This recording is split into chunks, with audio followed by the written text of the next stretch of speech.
Chairman BR Naidu అధ్యక్షతన అన్నమయ్య భవనంలో TTD పాలక మండలి కీలక నిర్ణయాలు తీసుకుంది. దళితవాడల్లో 1000 ఆలయాలు నిర్మించాలని నిర్ణయించారు. ఒక్కో అసెంబ్లీ నియోజకవర్గంలో 6 ఆలయాలు ఏర్పాటు చేయాలని టీటీడీ బోర్డు సభ్యులు తీర్మానించారు. కర్ణాటక బెల్గాంలో శ్రీవారి ఆలయ నిర్మాణానికి ఆమోదం తెలిపారు. గుంటూరు జిల్లా తూళ్లూరు మండలం అనంతవరంలో ఇక ఆలయ అభివృద్ధి పనులకు 7,02,00,000 కేటాయిస్తూ డెసిషన్ తీసుకున్నారు. ఇస్రో సహకారంతో క్రౌడ్ మేనేజ్మెంట్ మానిటరింగ్ నిర్వహణకు ఆమోదం తెలిపారు.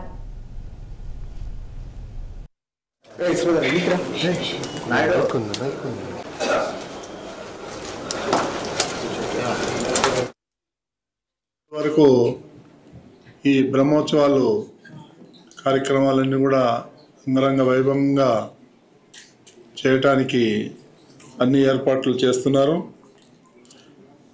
అదేవిధంగా ఈ కొత్త టీటీడీ పాలక మండలి ఏర్పడిన తర్వాత ఇది మొదటిసారి బ్రహ్మోత్సవాలు. లాస్ట్ ఇయర్ బ్రహ్మోత్సవాల్లో మా కమిటీ లేదు.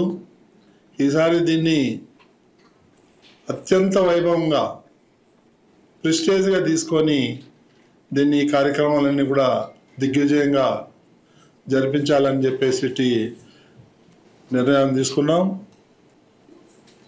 24వ తారీఖు మీన లగ్నంలో ధ్వజారోహణ నిర్వహిస్తారు. అదే రోజు పెద్ద వాహనంలో స్వామివారు ఊరేగింపు ఉంటుంది. రాష్ట్ర ప్రభుత్వం తరఫున 24వ తారీఖు నాడు ముఖ్యమంత్రి శ్రీ నారా చంద్రబాబు నాయుడు గారు పట్టు వస్త్రాలు స్వామివారికి తీసుకొస్తున్నారు.